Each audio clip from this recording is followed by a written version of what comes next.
One of the most covert, most common, and most efficient ways of destroying a humane person, and ensuring that the entire collective reality is created from narcissistic consciousness and for its aims, is through a normal, casual conversation that seemingly has nothing wrong with it.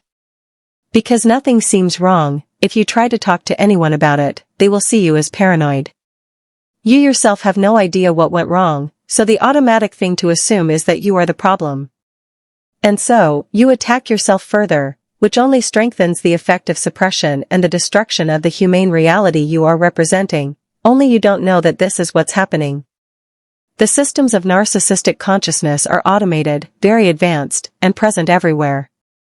Unless you're aware of them, you'll be pushed, by default, into self-suppression and self-destruction. So let's go into one of the most damaging, yet so simple, mechanisms of suppression. To simplify, I'll give you an example involving just two people meeting, one driven by humane consciousness, I'll call them the H person, and the other by narcissistic consciousness, N person. These two people don't know each other well. This is important, because the mechanism is easier to see when there is no emotional history in the way. When this mechanism is in place, the roles are already set. And the changes that happen in the humane person are such that they become completely blocked. They are turned into proof against themselves, even to themselves. They are no longer able to see what's happening, because the setup is so covert that the blame appears to be entirely on their side. This example of two people is only a simplification. This dynamic happens everywhere, in families, workplaces, friendships, schools, media reports, political campaigns, movies, anywhere.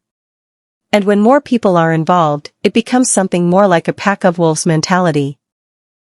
Society is a narcissistic system entirely, and normal everyday conversations are all narcissistic exchanges. So, the H and N persons meet. The conversation starts. What's happening is that the H person naturally seeks presence and an equal, mutually nourishing exchange, at least to some degree. But they don't realize that the conversation they've stepped into has very different aims. Because of that, they get disoriented and lost in it. Let me add here, the H person must live in their humane bubble in order to be a humane person at all. Without it, there is too much narcissistic pollution in the world to remain in touch with humane consciousness, since the society is a narcissistic system entirely. So from the H person's perspective, the purpose of the conversation is simple, to be with another person and feel good together. But the N person's aim is very different. If they operate on the lower end of narcissistic consciousness, they will need to create a thought and world atmosphere of disease, misery, death, and decay, to some degree. And if they operate on the higher end, they will build a stronger power structure and make you feel so bad that you yourself will start to create that atmosphere. To your utter amazement, you will begin saying and feeling things that aren't yours at all, that are not your natural state or your natural way of being in conversation. And the N person will seem very composed, very humane, even kind. Only it will look that way. It won't feel that way. They will play the role of someone humane and kind. And you, the H person, will start talking about bad things that have happened to you, or just bad things in general, without knowing why. It's because they've made you feel so small, so off, so ridiculous or strange, that you look for a reason to explain why you feel this way. So you start digging. You go into memories. You bring up pain. You share things that are heavy. And the atmosphere slowly shifts in their favor. What's happening here is that what is driving the N person, what fuels them, needs that atmosphere to survive and thrive. The humane person, on the other hand, suffocates in that kind of atmosphere. Humane consciousness thrives in the presence of beauty, health, growth, balance, and harmony. Even when there is disease or hardship, humane consciousness relates to it in a healing way, by gently taking in a piece of it, surrounding it with care, good words, good thoughts, and simply being present. That is how humane relating works. And those who live from humane consciousness will understand exactly what I mean here, probably like nothing else has ever validated them, because everything around them usually invalidates their way of being. The world is structured around the aims of narcissistic consciousness. It's an automated system that produces the kinds of thoughts and atmospheres in which narcissistic consciousness thrives, and humane consciousness suffocates by default. So the humane person meets the narcissistic person, and they start talking. Everything seems fine. Both appear happy to see each other. The conversation goes on. But very quickly, the narcissistic person begins to dominate the conversation in ways the humane person cannot even comprehend. The H person starts to feel weak, out of place, awkward, small, silly, or off. Let me pause here to clarify something important. Dominating a conversation isn't always done to suppress the humane person. Sometimes, it's the only way the humane person can keep the atmosphere humane, by holding the space. Because the moment they stop blabbing about good things, the conversation will drop so low, so quickly. Into detailed stories of wounds, diseases, tragedies, and accidents, that the H person may end up feeling depressed for days, even weeks. So in some cases, the H person talks a lot not because they're dominating, but because they're resisting drowning. That is why I always make the distinction between the humane and the narcissistic worlds. They are mutually exclusive. If you are a humane person, you must leave the narcissistic world to stop being confused and to stop seeing yourself exhibiting seemingly narcissistic behaviors. Returning to the subject, the narcissistic person holds the conversation firmly, and the humane person starts to feel like they have nothing interesting to say. They get caught on the narcissistic person's train of charisma. At this point, the narcissistic person seems to support everything the humane person adds to the conversation, so it appears as if they are being supportive and kind. Then comes the moment when the humane person is expected to speak for themselves without the narcissistic person's support. In that moment, they feel terrible and out of place. So self-conscious that they sense every move they make. They feel the tension in their face, their smile feels forced, almost as if their teeth are slipping out of their mouth. They may flush red or go pale, start sweating, and feel as if everything inside them is twisting, all at once. The anxiety becomes overwhelming. When they finally speak, they hear their own voice as distorted, raw or muffled, too loud and irritating, too high-pitched, or too weak and funny. It can feel as if they are a child again, awkward and embarrassed. Their body language may regress to how it was when they were a child. This, however, says nothing about children themselves but about how we put children in these same energetically torturous situations that make them feel so out of place. The collective narcissistic consciousness uses adults, and even children who are more narcissistically affected, to suppress those children who are higher in humane consciousness. So you can see how the humane person has been energetically distorted in that conversation. Their energy body becomes twisted, which is a sign of extremely strong trauma and energetic torture that remains invalidated on the physical level. This becomes deeply damaging because that energy of torture is locked inside, it is not expressed or released, or even acknowledged. Now, let me explain how the suppression and energy torture happens. At first, the conversation may feel relatively pleasant or engaging to the humane person. There's a sense of openness or connection, something that feels like a natural human exchange.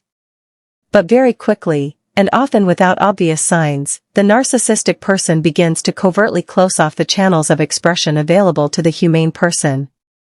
The moment the humane person tries to speak about their inner world, their thoughts, experiences, or emotions, the narcissistic person will swiftly redirect the topic, interrupt, dismiss, or use subtle forms of intimidation. The goal is always the same, to pull the conversation back into the narcissist's world, where only their perspective, needs, and value are allowed to exist. This creates a dynamic in which the humane person is not just silenced, but energetically erased. Their value, their insights, and even their presence are treated as irrelevant, or worse, offensive. If the humane person says something meaningful or worthy, the narcissistic response or facial expressions may carry undertones of disgust, dismissal, or mockery, as if the humane person is bragging, being inappropriate, or somehow violating an unspoken rule. In truth, nothing harmful is being said, what's being expressed is human, real, and often deeply needed. But in the narcissist's world, even subtle signs of someone else's value are perceived as a threat to their dominance. feedback, in this context, becomes a weapon. It's not about mutual understanding or reflection. It's used to twist reality, to distort the humane person's self-perception, and to maintain control. Over time, the humane person starts to question whether their thoughts or feelings even deserve space. Expression begins to feel unsafe, out of place, or burdensome, even though it isn't. The narcissist doesn't just dominate the conversation, they monopolize the right to matter. This is why real, humane conversations, ones where mutual presence, value, and truth are honored, are so rare that you may have never experienced one in your entire life. Most of what we call conversations are not neutral exchanges. They are systems of value suppression and energy siphoning, where only one person is allowed to be whole. What looks like casual, everyday interaction can actually be an invisible structure of dominance, silencing, and soul hunger. And people manipulate conversations so skillfully and naturally that you might not even notice it's happening. Until you stay in your body and observe, staying in your humane observer. If you do, you'll notice that they constantly react to you as if you're boring or uninteresting, even though you're doing and speaking about genuinely cool things. Somehow, you start thinking they deserve the spotlight because they're charismatic, fun, or articulate. The conversation becomes all about their stories, their experiences, and their interpretations of the world, which are still just their reality. You are slowly pulled into the role of supporter, someone who exists to back their narrative, even when you don't agree with or relate to it. You get dragged into waters they know well, an environment where you feel vulnerable, off balance, and out of place. You become ungrounded and blinded to the fact that the shift even occurred. You're still allowed to contribute, but only briefly, and only in ways that don't challenge their dominance. You wait, hoping they'll support you, hoping you're not ignored or ridiculed. But they're in control now, they decide whether you're seen or not, whether you're supported or dismissed. You're in their world, a world governed by narcissistic rules you never agreed to but are now bound by. And in that world, you will always lose, unless you unround yourself from it entirely. If you try to speak about your experience and feel good while doing it, they'll drop a comment that sounds normal on the surface, calculated, calm, and masked in a neutral tone. But its intention is to unbalance you.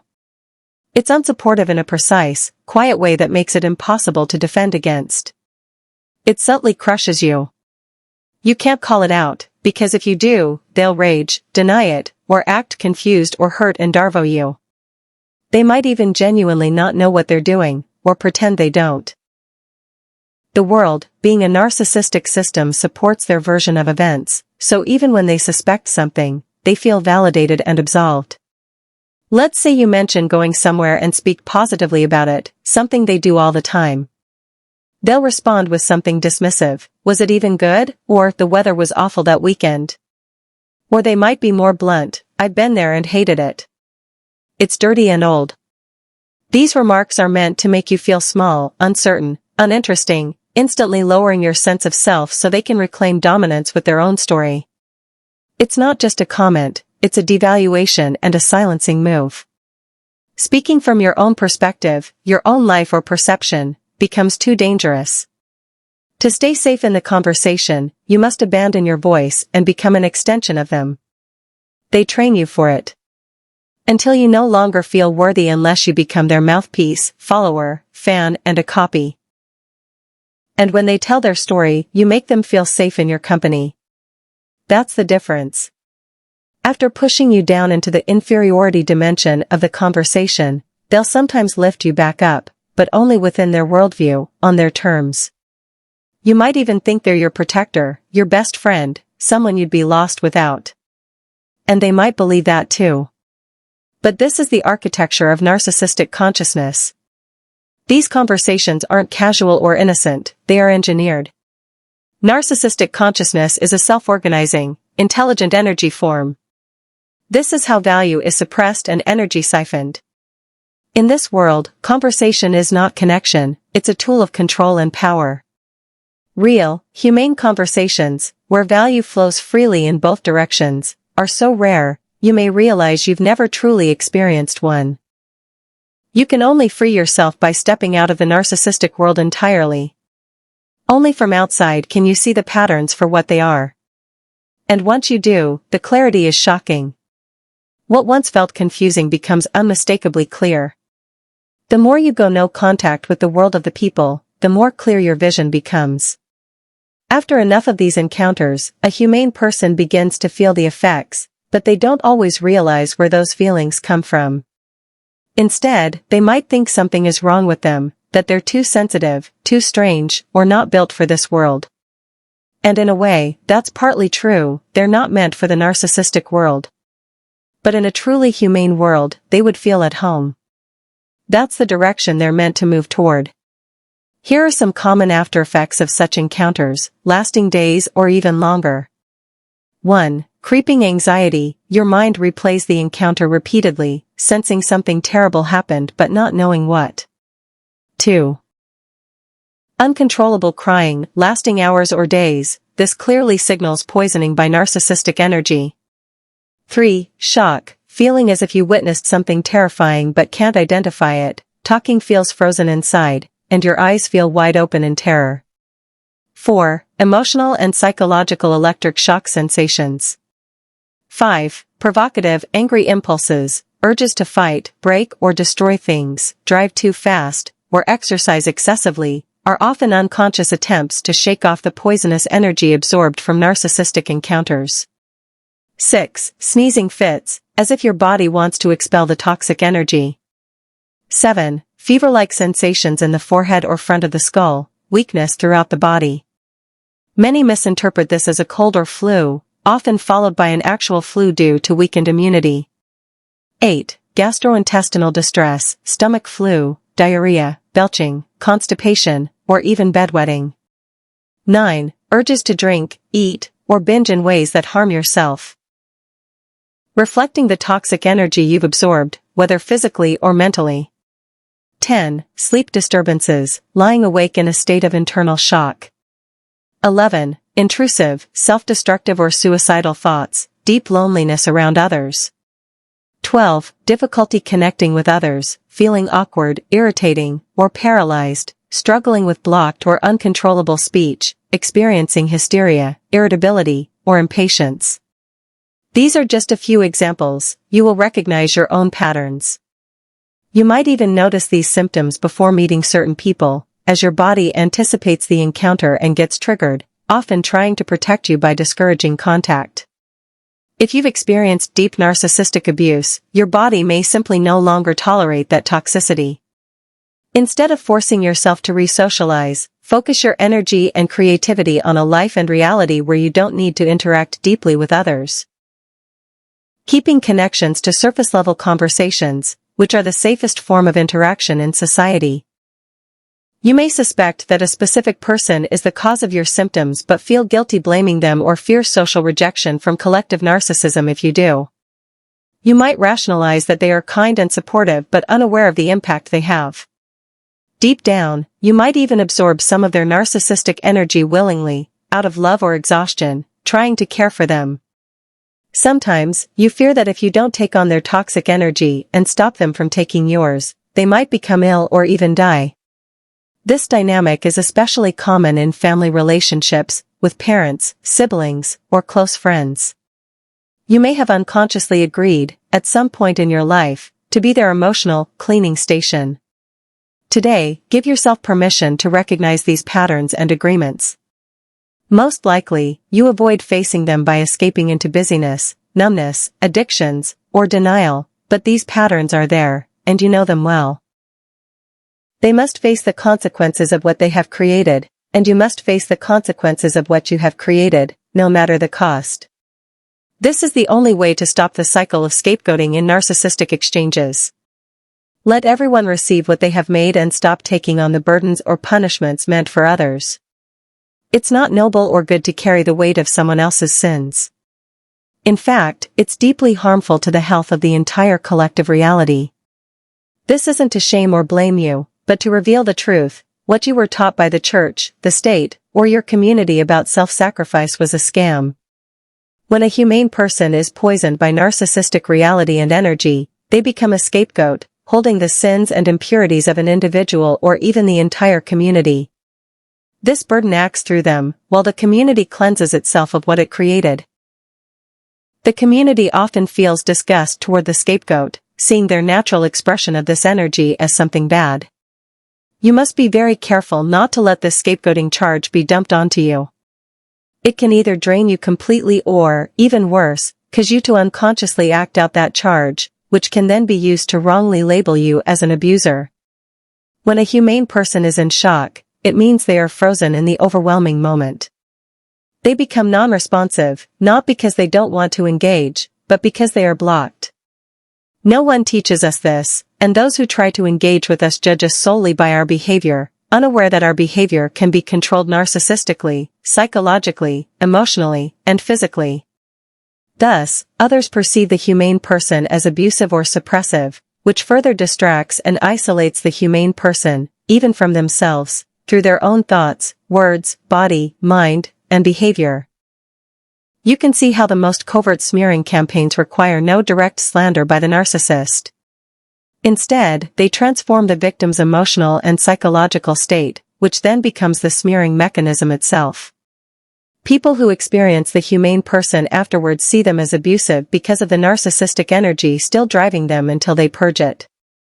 This is the most destructive form of narcissistic abuse. It isolates the victim so profoundly that they become locked in their own mind's definition of being bad, crazy, or abusive. They believe these lies because they are mind-controlled by people who often appear angelic and good. Everyone around agrees with this facade, making it a perfect trap and crime. Even those playing victim and abuser roles often believe the dynamic is victim versus abuser, but in reality, it's false victim and false abuser. The true abuser and victim exist deeper beneath the surface.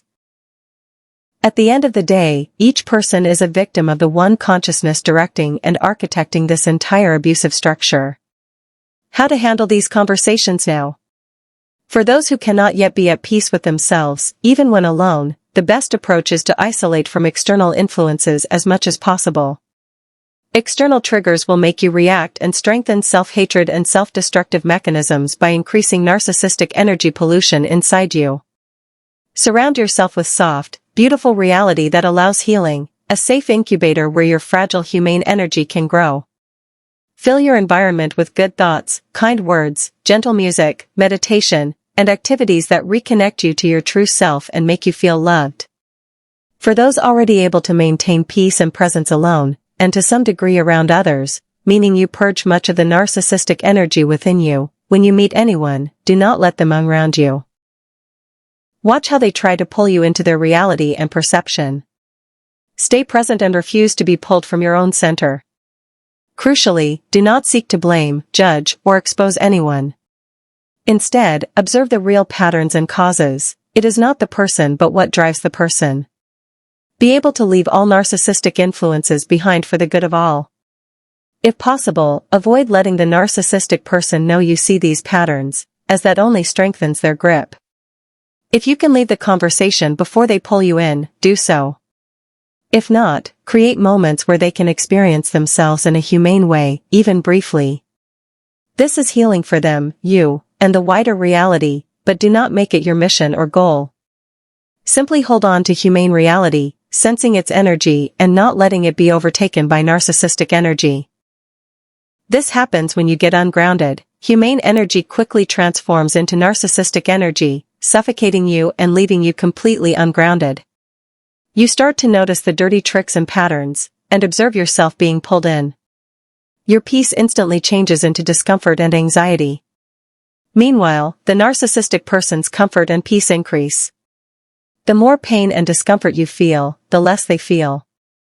It's a direct exchange because parasitic consciousness feeds on your pain to feel good. This is the fundamental rule of the narcissistic world we all live in. Narcissists feel good when you feel bad. Humane people feel good when others feel good, but only in humane reality.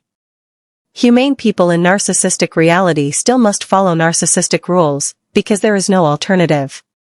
Be honest with yourself, make sure you are not the one pulling others into your reality or charisma.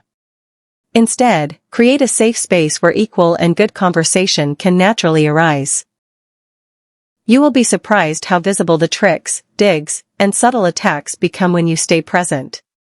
However, you will likely be pulled out of presence eventually. That is how conversations work in the narcissistic world, where superiority and inferiority are the only ways of being. If there is conflict, a false narcissistic equality or unity may arise, but this is still a narcissistic pattern, not true equality, just another parasitic structure ever present around us. Watch how you feel during and after such encounters, and how long it takes to heal. You must be free from other narcissistic influences to fully observe the impact of any one person. Only live in a humane bubble, or create one for yourself. If you must meet narcissistic people, cut down other narcissistic influences like media, movies, or certain music. Decrease narcissism in your environment, because it saturates newspapers, entertainment, and most of what surrounds us. Eventually, this will become clear, visible, and shocking, but now you will know that your feelings stem from a specific strategy of narcissistic consciousness. These feelings mean only that you cannot be part of it, they do not mean you are weird, stupid, or bad. You are simply not narcissistic enough to withstand it without being distorted. Over time, the world forces you to act and experience yourself in a distorted way, transforming you into what it wants you to be. It always works the same because it is an inversion. Humane people are labeled as narcissistic, weird, or crazy. Narcissistic people are wrapped in a facade of charity, goodness, and sanity. The narcissistic world makes them feel comfortable and balanced inside the facade. What we usually see is an inversion of the truth, a polar opposite. But this is a spectrum, and sometimes a humane exterior reflects humane interior, and narcissistic facade reflects narcissistic interior. To be part of the narcissistic world and feel comfortable, you either must have a strong humane bubble and only occasionally enter the narcissistic world, keeping your humane spacesuit intact, or you must live mostly alone or only with other humane people to guard that bubble. When narcissistic influence penetrates your humane bubble, it slowly and sometimes rapidly transforms your reality in ways you won't notice. Never forget, narcissistic consciousness has always been and remains the dominant consciousness. To live from humane consciousness, you must stay vigilant, keep your guard high, and have strategies to avoid being baited, lured, or caught by it through people, concepts, or phenomena. Remember, to narcissistic consciousness, you are a resource. Stay humble and forget human grandiosity. It blinds us to the fact that we are workers and batteries powering the very grandiosity that builds us. That grandiosity is built on narcissistic consciousness, which distorts and inverts everything.